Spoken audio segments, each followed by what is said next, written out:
Consider the situation shown in figure. The horizontal surface below bigger block is smooth.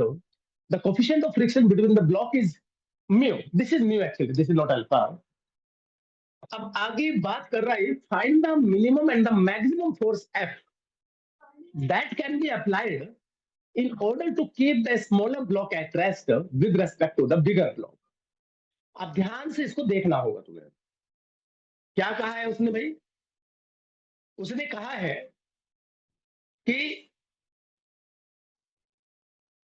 Smaller block जो कि small M के blocks हैं वो rest में रहने चाहिए और बिगर ब्लॉक को किस एक्सीलरेशन से मूव कराएं.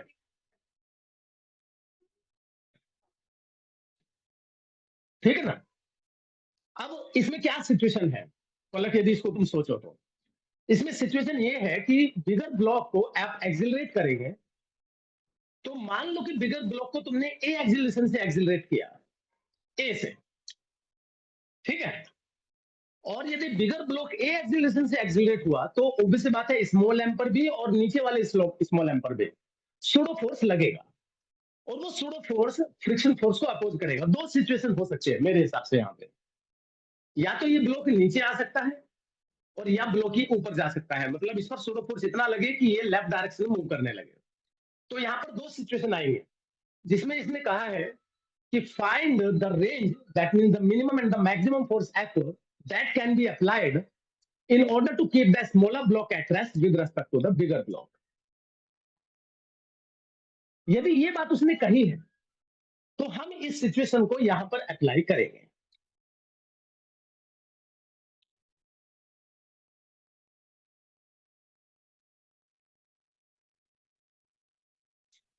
That can be applied in order to keep the smaller block at rest. इसने स्मॉलर कैपिटल मास m को एक्सीलरेशन दिया है या नहीं दिया है, ये बात देखनी है एक बार.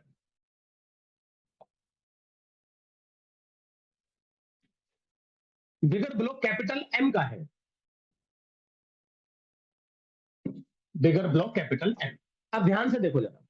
अब सबसे पहला काम हम क्या करेंगे, हम सबसे पहला काम करेंगे कि इसका एक्सिलरेशन निकाल लेते हैं. और ऑब्वियस सी बात है एक्सिलरेशन हमारा क्या आएगा, एक्सिलरेशन आएगा हमारा F upon m plus 2m, क्योंकि सिस्टम का mass total m plus 2m है और फोर्स F है, तो इसका एक्सिलरेशन ये आया. अब हम अलग अलग बॉडी के लिए फ्री बॉडी डायग्राम बनाएंगे और एक हम F मिनिमम निकालेंगे और एक हम F मैक्सिमम निकालेंगे.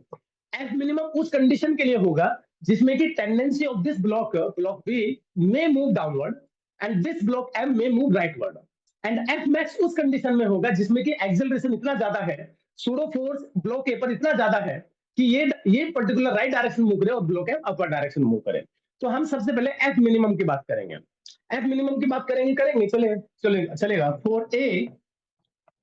फॉर ए यदि हम फ्री बॉडी डायग्राम बनाए तो फॉर ए mg लगेगा, L लगेगा, T लगेगा और सूडो फोर्स इनमें MA लगेगा. और हमने पहली कंडीशन क्या ली है, पहली कंडीशन हमने ली है कि ब्लॉक बी जो है वो डाउनवर्ड डायरेक्शन मूव कर सकता है. तो ऑब्वियसली बात है ब्लॉक ए अपवर्ड डायरेक्शन मूव कर सकता है. हमें मूव कराना नहीं है, हमें सब कुछ रेस्ट में रखना है, बस हम टेंडेंसी लेंगे लिमिटिंग फ्रिक्शन के. तो उस केस में जब दिस ब्लॉक है have tendency to move downward to rightward, so हमारा सूडो फोर्स किस तरफ लगेगा, म्यू एन इस तरफ लगेगा. तो उस कंडीशन में हमारा T should be equal to MA plus mu n. T should be equal to MA plus mu n. And n is what? N is nothing but small mj. ये small mj की value put up कर दो यहाँ पर. यहाँ पर हमें T की वैल्यू आ गई. अब हम फोर ब्लॉक बी के डायरेक्शन, फोर ब्लॉक बी के लिए हम सारी कंडीशंस निकालेंगे. ए की वैल्यू हम बाद में रख देंगे यहाँ पर F upon m plus 2m. अब इसके लिए small mg downward, T upward और सूडो फोर्स ऑब्वियस बात है MA अगेन लेफ्टवर्ड. और इस सूडो फोर्स से ही नॉर्मल रिएक्शन जनरेट करेगा ये वाला surface, normal to the surface. But this block have a tendency to move downward.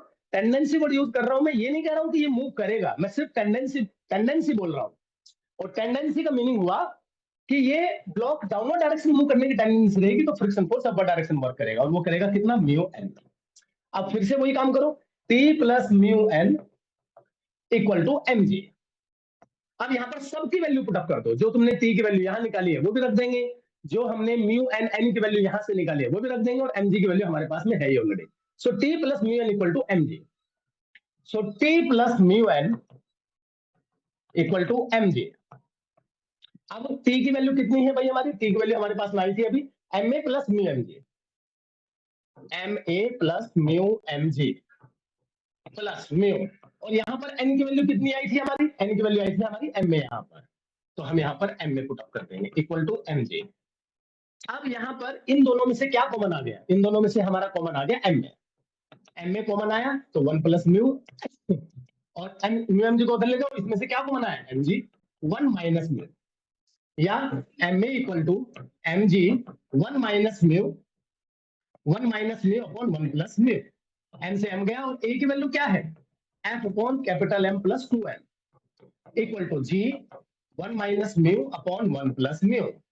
अब m प्लस 2m को इधर लेके जाओ, तो f मिनिमम कितना आया हमारा? f मिनिमम आया हमारा g 1 minus mu upon 1 plus mu और m प्लस 2m। ये हमारा आंसर आ गया f मिनिमम। अब जरा इसको एक बार ध्यान से देखो, शायद उधर का दिखाई नहीं दे रहा होगा, एक मिनट। Yes please. अब जरा इस क्वेश्चन के सॉल्यूशन को ध्यान से देखने की जरूरत है, आगे तो सिर्फ कैलकुलेशंस है, सारा खेल सारा गेम तो यहाँ हो चुका।